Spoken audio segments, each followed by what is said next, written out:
Cette analyse est basée sur des informations publiques et vérifiables.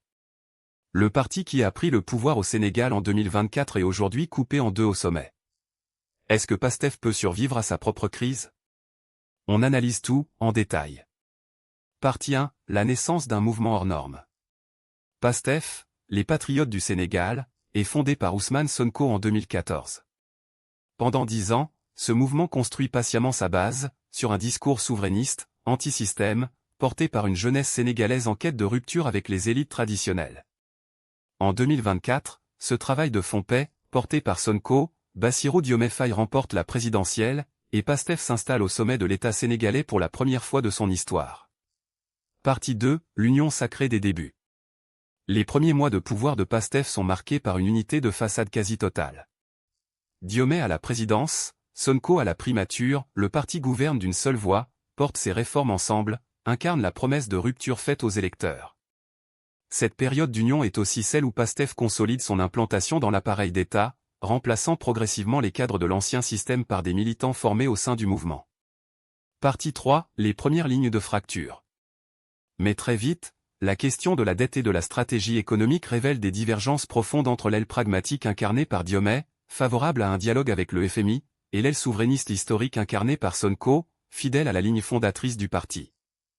Cette divergence n'est pas anodine, elle touche à l'identité même de Pastef, à ce qui a fait son succès électoral. Renoncer à la ligne souverainiste, c'est risquer de décevoir une partie de la base militante qui a porté le mouvement depuis 10 ans. Partie 4, la rupture au sommet, mais pas à la base. Le limogeage de Sonko en mai 2026 aurait pu marquer la fin de son influence sur le parti.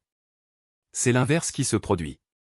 4 jours après avoir quitté la primature, Sonko est élu président de l'Assemblée nationale, avec le soutien massif des 130 députés Pastef. Puis, lors du tout premier congrès du parti le 6 juin, il est réélu à sa tête, confirmant que la base militante reste massivement fidèle à son fondateur, malgré la rupture avec le président qu'il a lui-même porté au pouvoir. Partie 5, un parti, deux centres de pouvoir.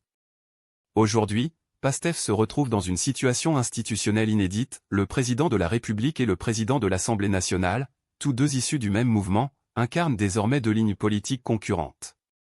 D'un côté, l'appareil d'État et le gouvernement, dirigé par Diomaye et son Premier ministre Amadou Alamine Lo, qui avance sur une ligne pragmatique, validée par les récents accords avec le FMI et la Banque mondiale.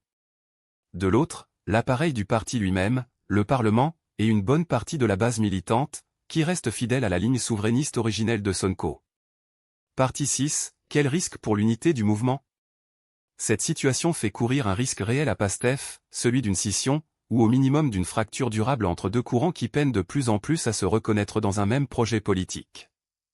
Historiquement, de nombreux mouvements politiques africains portés par un leader charismatique unique n'ont pas survécu à ce genre de division interne au sommet. La question, pour Pastef, est de savoir si l'attachement des militants au projet collectif est plus fort que les égos et les stratégies personnelles de ces deux figures principales. Partie 7, la carte de la discipline militante. Un élément joue cependant en faveur de la survie du parti, la discipline militante très forte qui caractérise Pastef depuis sa création. Contrairement à d'autres partis politiques sénégalais plus habitués aux querelles internes publiques, Pastef a construit sa réputation sur une cohésion de façade quasiment inébranlable.